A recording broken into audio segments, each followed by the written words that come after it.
امام سے پوچھا مولا اگر کوئی آپ کا شیعہ پہلی بات تو گناہ کر سکتا ہے؟ امام نے کہا انسان خطا کار ہے، گناہ کر سکتا ہے۔ کہا مولا اگر گناہ کرے کیا ہم اسے فاسق کہہ سکتے ہیں؟ فرمایا نہیں، اس کے عمل کو فاسق کہو، اس کو فاسق نہ کہنا۔ فاسق العمل ہے پر طیب الروح ہے، ہمارا چاہنے والا عمل کا تو فاسق ہو سکتا ہے لیکن اس کی روح کیا ہے؟ پاک ہے۔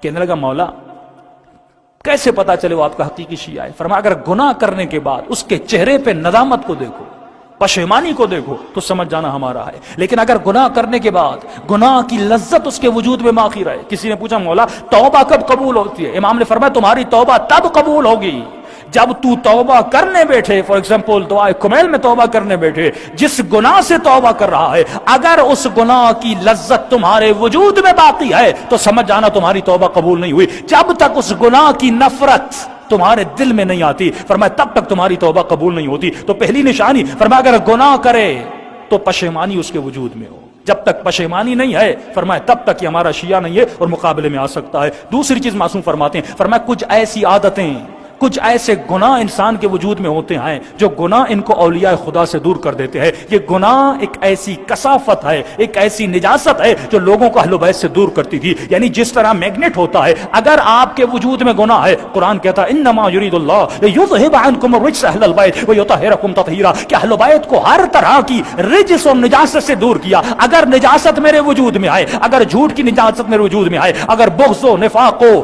حجب و حیا و اپنا ریاست کی طلبی کی نجاست میرے وجود میں ہے تو فرمائے کبھی بھی تو اہل بیت کے قریب نہیں جا سکتا، کیونکہ جب تک نجاستوں کو دور نہیں کرتا تب تک اہل بیت کے قریب نہیں جاتا، جب تک اپنے وجود میں طہارت کو نہیں لاتا تب تک اہل بیت کے قریب نہیں جا سکتا۔ موسم پہ پہلی نشانی فرماتے اگر گناہ کرے تو گناہ سے توبہ کرے۔ دوسری نشانی فرماتے ہیں کچھ ایسے گناہ ہیں جن کی توبہ تو ہو سکتی ہے لیکن ایک ایسا گناہ ہے اگر انسان کے وجود میں ہو انسان اہل بیت کا دشمن بن جاتا ہے۔ مولا یہ کون سا گناہ ہے؟ فرمایا یہ گناہ لقمہ حرام کا گناہ ہے۔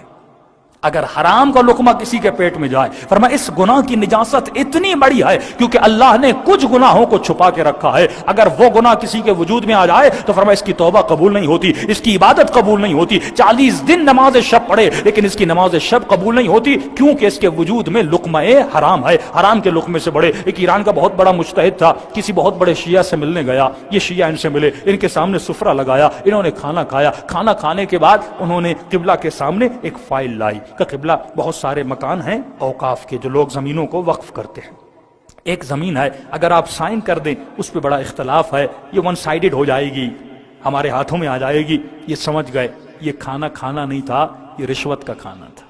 کھانا اس لیے کھلایا تھا تاکہ فارسی میں کہتے ہیں تھوڑی بہت چربی بڑھائی جائے تاکہ مولانا سائن کر دیں۔ ہاں تو انہوں نے فوراً غصے میں اٹھ کے کھڑے ہو گئے کہ تم میں خوف خدا نہیں ہے، میں نے اتنے سال اپنے پیٹ کو حرام کے لقمے سے بچایا، آج تم نے رشوت کا مال میرے پیٹ میں ڈال دیا۔ پہلے علماء سود کا نام سنتے تھے، پہلے ربا کا نام سنتے تھے تو مومن کے پاؤں کھڑے ہو جاتے تھے، رونگٹے کھڑے ہو جاتے تھے، لیکن آج کتنی آسانی سے لوگ سود کھا رہے ہیں، آج کتنی آسانی سے لوگ حرام کھا رہے ہیں اور ذرہ برابر پرواہ نہیں ہے۔ کیوں؟ کیونکہ ملئت بطونکم من الحرام، جب شکم میں لقمہ حرام چلا جاتا ہے معصوم فرماتا ہے اس کے اوپر کسی چیز کا اثر نہیں ہوتا، فوراً یہ مجتہد وقت اس جگہ سے نکلے۔ ان کے شاگرد کہتے ہیں یہ حوض کے کنارے گئے، اپنی انگلیوں کو اپنے منہ میں اتنا مارا کہ ان کا پورا پیٹ خالی ہو گیا، منہ سے آنسو بہ رہے تھے اور کہہ رہے تھے پروردگارا کبھی مجھے اپنی عبادت کی لذت سے محروم نہ کرنا، یہ لقمہ حرام میں نے اپنی مرضی سے نہیں کھایا، اس ملعون نے مجھے لقمہ حرام کھلایا تھا۔ یعنی اتنی پرواہ تھی لقمہ حرام کی۔ معصوم فرمات اس لقمے سے بچنا جس کا مال پاک نہیں ہے، ہمارے مال کو پاک کرنے کے لیے کہا خمس دو، ہمارے مال کو پاک کرنے کے لیے کہا ایسی جاب کو اختیار کرنا، ایسے پیسے کو اپنے گھر میں لانا، ایسی غذا کو اپنے سفرے پہ لانا کہ جب یہ تمہارے بچے اس غذا کو کھائیں، کتنے سال زندگی میں رہو گے لیکن اگر دنیا سے چلے جاؤ گے، اگر حلال کا مال اپنے بچوں کو سفرے پہ نہیں رکھا، کل مر جاؤ گے،